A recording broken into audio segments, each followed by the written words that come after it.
Para todos, essas 2 semanas não teremos Parashat Shavua. Nós vamos ler no lugar da Parashá, vamos ler assuntos de Pesach, quer dizer, vai começar a festa de Pesach, ela começa sexta-feira à noite. Então, no Shabbat, no lugar da leitura da Parashá da semana, vai ter a leitura de Pesach, e Pesach são 8 dias, o outro Shabbat também vai ter leitura de Pesach.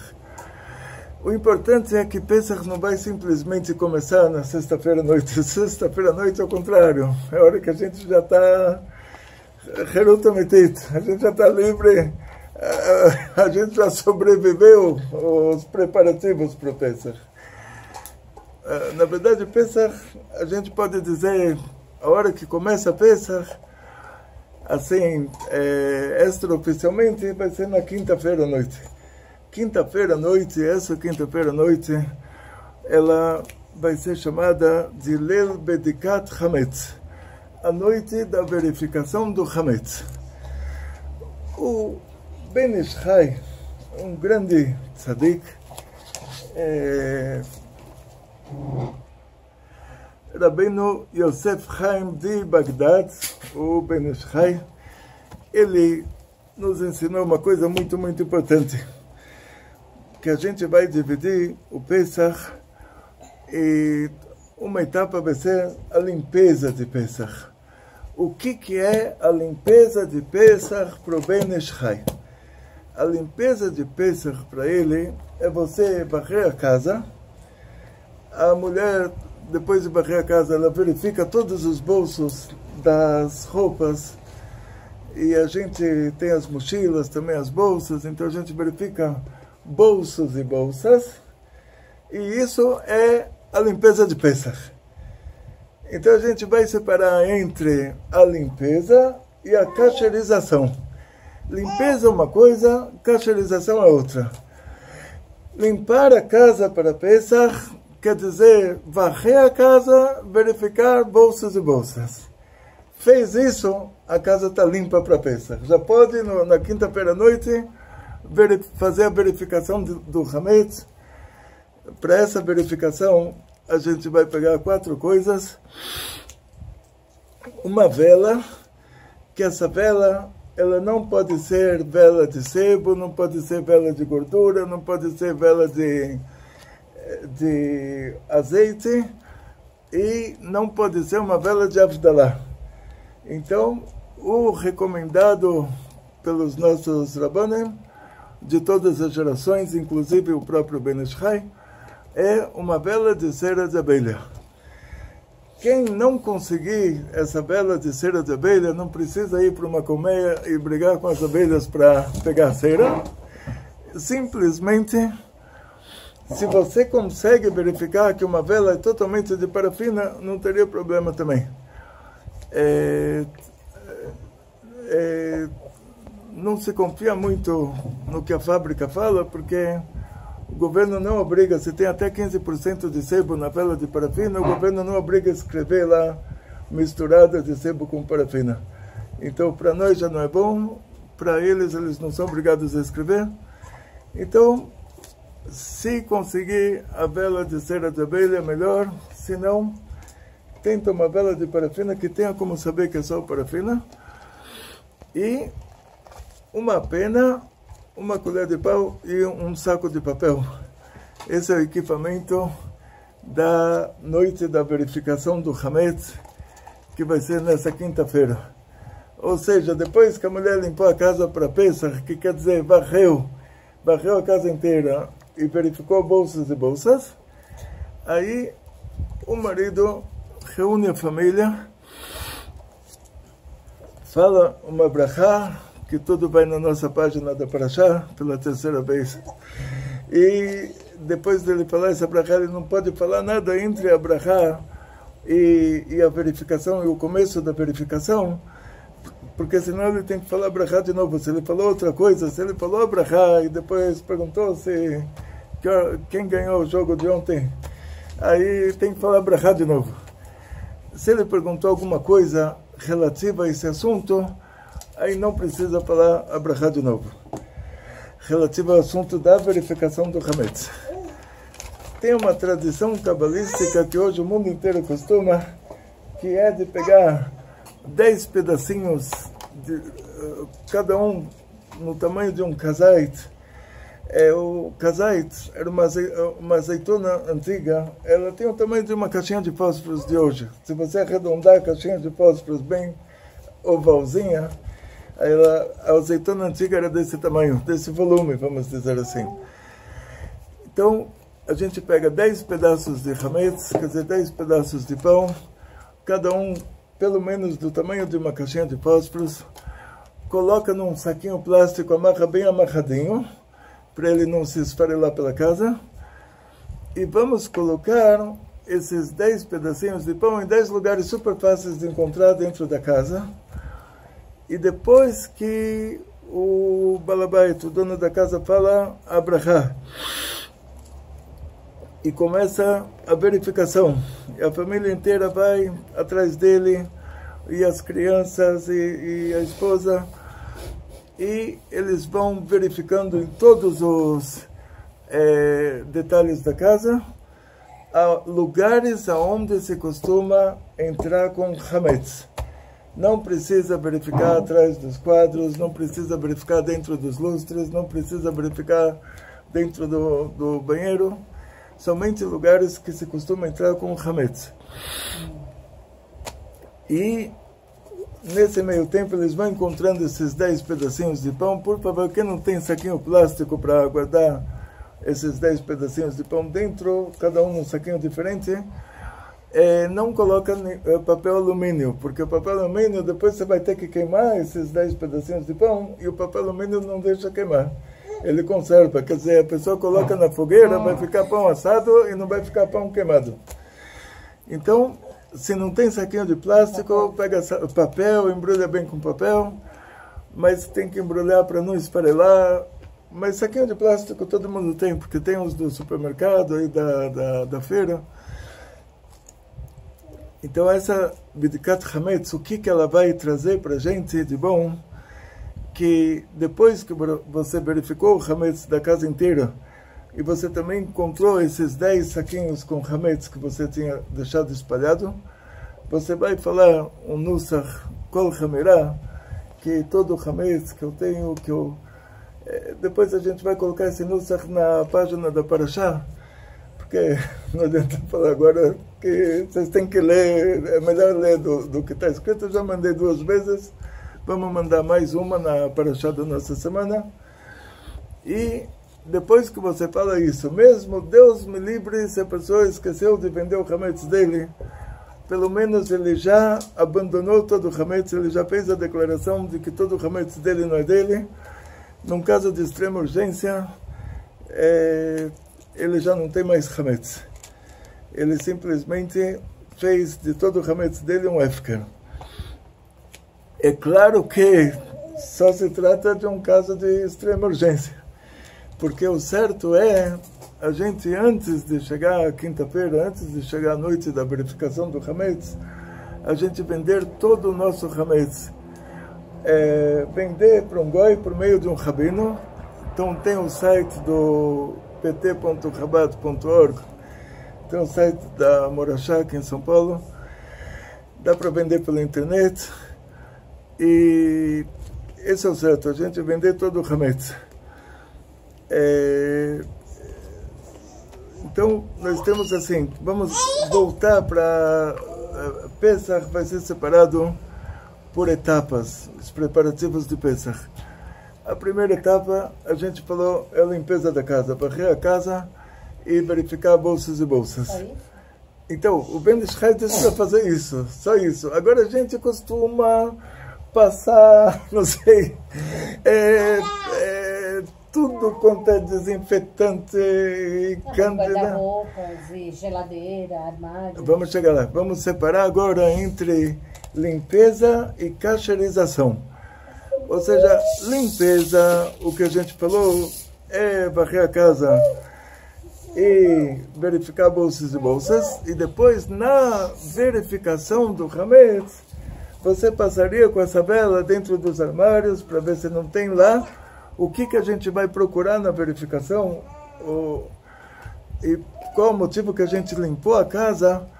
O motivo que a gente limpou a casa é para que não seja encontrado um hametz comestível do tamanho de uma caixinha de fósforo, que é o kazait. Isso é o hametz que é proibido ter em Pesach. Em Pesach a gente não pode possuir hametz, a gente não pode comer hametz. Então, se a gente... Então, aí é que está. O ver, você pode ver o do goi que está em casa, mas o seu você não pode ter. Por isso que essa linguagem de não ver e não ter é uma linguagem que não pode ser seu. É uma expressão. Tipo, não vem que não tem, né? Não pode nem ver, nem ter. É uma expressão que a gente fala para o hametz, não vem que não tem. Então, aí, na prática, assim, por meio de limpar a casa, a gente não vai mais ter um hametz do tamanho de um kazait e não vai transgredir a proibição da Torá de não possuir, que é proibido para a gente possuir hametz em Pesach, e quanto mais a proibição da Torá de não comer hametz em Pesach. Então esse hametz, ele é ou o próprio trigo, cevada, centeio, trigo espelta, aveia. Esses 5 cereais, eles são chamados de hametz quando eles entram em contato com a água por 18 minutos. Primeira opinião, 18 minutos. Opinião que a gente leva ela em conta, quer dizer que a gente vai por meio dela. Ou seja, se a pessoa tem qualquer coisa em casa que tenha um derivado desses 5 cereais que ficou em contato com água durante 18 minutos, essa pessoa transgride uma proibição da Torá de, durante a festa de Pesach, que são 8 dias, de ter hametz em Pesach. Então, vamos analisar coisas que aparentemente são muito simples. Farinha de trigo. Alguém poderia pensar que farinha de trigo é hametz? Então, o trigo, antes de ser feito dele a farinha, vocês colocam no Google, vocês vão ver tudo isso com filmagem e tudo. Antes de ser feito do trigo a farinha, esse trigo ele é lavado, depois ele é colocado para descansar e ele infla, ele se torna hametz total. Depois que ele virou hametz, aí é feito dele a farinha. Então você acha que você tem uma farinha de trigo, mas na verdade você tem um hametz de trigo. O whisky que tem malte, a cerveja que ela é feita de cevada, né? Então quem mora na cidade onde se faz a cerveja, né, deve saber exatamente como fazer. Mas ela é um derivado, né? Então ela é um derivado. Então hametz é todo derivado de trigo, centeio, cevada, aveia, trigo espelta. Então, tudo é o quê? Os 5 cereais que são hametz são somente esses. Agora, quando a gente fala sobre grãos, de uma maneira geral, a gente fala sobre arroz, milho, feijão, vai ter uma diferença de tradição europeia, tradição de judeus árabes, tradição de judeus europeus, que a gente chama assim. Pode usar o termo costume? Costume de judeus europeus, costume de judeus árabes. O que a gente chama de judeus árabes? A Espanha era um país, era parte do Império Árabe. Então, depois a Espanha foi conquistada pelos cristãos, mas os judeus que moravam na Espanha sempre foram judeus do Império Árabe. E depois, quando teve a Inquisição, eles voltaram para os países árabes. Esses judeus árabes, a gente vai chamar eles de Sfaradim, espanhóis, mas não se trata dessa Espanha de hoje que está no mercado comum europeu. Não é uma Espanha europeia. Judeu Sfaradim quer dizer um judeu árabe. Eles sempre, antes, eles eram judeus árabes, depois voltaram para os países árabes. E o fato de eles terem morado na Espanha não fez diferença. e judeus europeus. Então, quando a gente fala sobre costume dos judeus europeus, os navios antigos, eles levavam os grãos nos mesmos sacos que eles levavam o hametz, que eles levavam o trigo, a cevada, o centeio, o trigo espelta, aveia. Então, sendo que eles usavam os mesmos sacos, sempre misturava o arroz com trigo. Então, o Remor, Rav Moshe Isserles, que ele escreveu o costume europeu no Shulchan Aruch, ele determinou que os judeus da Europa, eles não podem comer grãos em Pesach. Esses grãos que eram conhecidos por ele. Na época dele não tinha quinoa, não tinha chia. Então a chia e a quinoa hoje ficou a critério dos rabinos. Rabino da sinagoga, que ele quer liberar a chia, que ele quer liberar a quinoa, ele pode liberar. Porque o Remá, ele não colocou a quinoa, sendo que ele não tinha visto isso, não tinha chegado ainda a quinoa na Europa. Então tem Ashkenazi que faz sushi de quinoa em Pesach, mas aí tem que verificar isso muito bem, assim, não é uma coisa simples. A pessoa não sabe a origem dessa quinoa, ela já ainda... Tem que verificar 7 vezes? 7 vezes. Assim, então, os separadim costumam verificar muitas vezes esses que comem arroz, não é todos os separadim que comem arroz em Pesach, mas se o Ashkenazi quiser comer quinoa em Pesach, ou até um separadim também, não tem diferença. Tem que saber a procedência dessa quinoa, saber se não passou por processo de industrialização. Quer dizer, hametz ela não é. Mas se essa quinoa é 100% original, se ela não está misturada com outra coisa, quer dizer, isso, cada rabino na comunidade dele tem que fazer essa verificação. De país para país, com certeza que muda muita coisa. E, voltando ao nosso assunto, saindo um pouquinho do assunto da comida, voltando ao assunto da limpeza e cacherização. Limpeza para Pesach é uma coisa, cacherização para Pesach é outra coisa.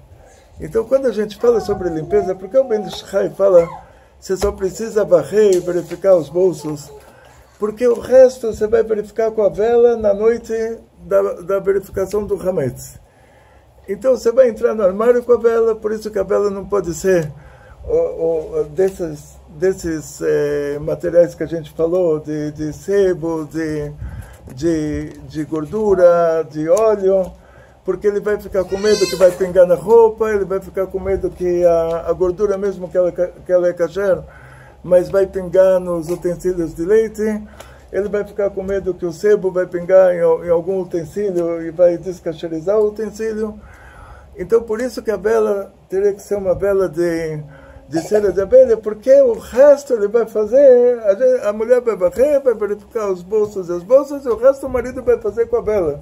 Toda a verificação, ele vai entrar em todos os buraquinhos, em todas as frestas, ele vai entrar dentro do armário com a vela, ele vai entrar em tudo quanto é lugar. Sendo que hoje o mundo está um pouco mais complicado, não é como aquele mundo antigo que tinha pouca roupa e não tinha quantidade de roupa. Se o imperador de Roma tivesse um guarda-roupa do tamanho de uma mulher brasileira, ele estaria muito feliz. Quer dizer, eu não sei se os reis antigos tinham tanta roupa quanto as nossas esposas têm hoje. Então, antigamente, os maridos, não sei. Então, antigamente era mais fácil, quer dizer, a pessoa entrava com a vela dentro do guarda-roupa. Eu tenho uma missão de comprar uma roupa nova para a mulher, então coloca aí também, que a roupa vai ser comprada antes de pensar, vai ter mais uma roupa no armário. Então, o marido anterior, de 2000 anos atrás, ou até da época do Ben Ish Chai, de 200 anos atrás, que ele entrava com a vela dentro do armário, era uma coisa simples para ele, tinha um espaço entre roupa e roupa que dava para ele verificar tudo. Hoje em dia, a gente tem muita roupa no armário, a gente tem muita... Nós somos, em relação às pessoas antigas, nós somos considerados pessoas muito ricas. Então, o certo é tirar toda a roupa do armário antes e passar o pano com desinfetante dentro do armário. Por que o desinfetante? Porque o hametz, para ser proibido em Pesach, tem que ser um hametz que o cachorro come. Ou seja, assim, o cachorro, pela Torá, é o animal que ele come qualquer coisa. Por isso que problema de ração com cachorro em relação a Pesach não tem. Porque se a pessoa vem para o rabino e fala, a ração do meu cachorro é hametz. Aí o rabino vai falar, na Gemara está escrito, como você sabe se uma coisa é hametz ou não? Se o cachorro comer, quer dizer que é comestível. Ah, mas ele vai comer carne, ele vai comer tudo. Então, o que quer dizer que a coisa é hametz? Tem duas categorias de hametz. Um hametz que ele vai ser adequado para ser comido pelo cachorro, e esse hametz vai ser considerado comida. E outro hametz que ele não é mais adequado para ser comido pelo cachorro, o cachorro vai cheirar e não vai comer, então esse hametz ele continua sendo hametz, mas ele perdeu o status de hametz proibido pela Torá. Ou seja, ele é um pão fermentado que misturou com água e sabão. O cachorro cheirou e já não quer mais comer porque ele está sentindo o cheiro do sabão. Para ele isso já virou sabão. Então o cachorro vai determinar que essa coisa deixou de ser hametz para nós, mudou de status religioso de acordo com o faro desse cachorro. O cachorro vai determinar se esse hametz é um hametz proibido pela Torá, ou se esse hametz não é mais um hametz proibido pela Torá, porque deixou de ser adequado para ser comida de cachorro. Sim. Mesmo que não tenha um kizait? Qualquer hametz, para ele... Esse aqui não tem é assim, certo, mas se comer já é também. Se o cachorro come um hametz, quer dizer que esse hametz é um hametz que ele é adequado para ser comida de cachorro, então ele vai ser um hametz proibido em Pesach.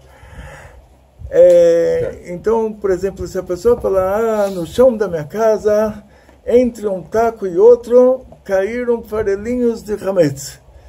E o que aconteceu?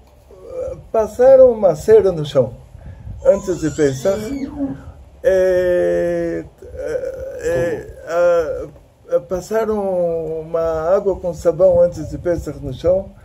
O fato de ter passado um rodo com uma toalha com água e sabão no chão da casa inteiro, se tivesse qualquer hametz entre os tacos, mesmo que isso já está batendo, isso já está anulado, só o fato desse hametz estar entre os tacos, ele já não é um hametz. Ou seja, você não vai convidar alguém para sua casa para comer os farelinhos que tem no meio dos tacos. Isso não é mais comida, isso já virou terra, não sei, já virou outra coisa. Mas mesmo assim, se no meio do Pesach, que o hametz ele é proibido em qualquer quantidade, se a criança enfiou o chiclete lá no meio de dois tacos e saiu com farelinho, no meio do Pesach o hametz é proibido em qualquer quantidade. Então na hora que você passou a cera nos tacos, você passou uma água com sabão, esse hametz já está totalmente anulado. Então ele já deixa de ser o hametz proibido pela Torá. Ou seja, perdeu o status dele. Está anulado. Está anulado. Então, o cachorro que vai determinar isso na Gemara, né? Então, se a pessoa chega para o rabino e fala, meu cachorro, a ração dele é hametz. Mas o cachorro é um animal que ele come qualquer coisa. Então, não tem problema. Se ele, durante Pesach, se ele comer batata também com carne, não tem problema nenhum. Quer dizer, com o cachorro dá para se virar. Então, a gente capricha mais nessa limpeza de Pesach na nossa geração, porque as nossas casas são maiores, a gente tem mais coisas, então a gente passa dentro do armário o paninho com água e sabão, e se tivesse qualquer hametz lá, ele estaria anulado. Na hora que o hametz ele mistura com a água e sabão, ele está anulado. Então, na hora que a gente passa com a vela, mesmo que a gente não tenha acesso a todos os cantinhos do armário, mas a gente sabe que o hametz lá está anulado. De qualquer maneira, só o fato da gente ter vendido o Hametz para o Goi também antes de Pesach, se a gente deixar escapar qualquer coisa, assim mesmo que está escrito Lefum Tzara Agra, de acordo com o esforço, assim é a recompensa. Então, essa mitzvah de verificar o Hametz é uma mitzvah muito importante. Então, quanto mais a pessoa se esforça dentro dela própria, assim, quanto mais a pessoa verifica, quanto mais a pessoa se dedica, se empenha, mais ele ganha lá em cima. Imagina um joguinho que quanto mais você vai passando de etapa para etapa, você vai ganhando pontos. Então a gente vai ganhando pontos lá em cima. Então, por causa disso, por causa desse detalhe tão importante, a gente vai se esforçar ao máximo na mitzvah de Bedikat Hametz. Mesmo assim, não entrar em pânico, não ficar... Poeira na Hametz. Poeira na Hametz, e criança na Korban Pesach. Então, não entrar em pânico. Porque, de qualquer maneira, se a criança entrou com biscoito dentro de casa, enfiou no armário, de qualquer maneira, no outro dia de manhã, todo o seu Hametz vai estar vendido para o Goi, e Hametz em Pesach você não vai ter. Agora a gente vai para o assunto da kashrerização. Então dividimos o Pesach em limpeza, que a gente já terminou. A limpeza ela é feita para Bedikat Hametz, para verificação. Então você limpou, verificou, isso é a limpeza de Pesach. Limpeza não é kashrerização. Um aspirador Sim. Ajudaria previamente? Então, quem tem chão de carpete, como nos Estados Unidos, a maioria das pessoas tem carpete no chão. E lá o aspirador é muito importante. A gente aqui no Brasil, ou em Israel, que tem que o chão é de... balata, não como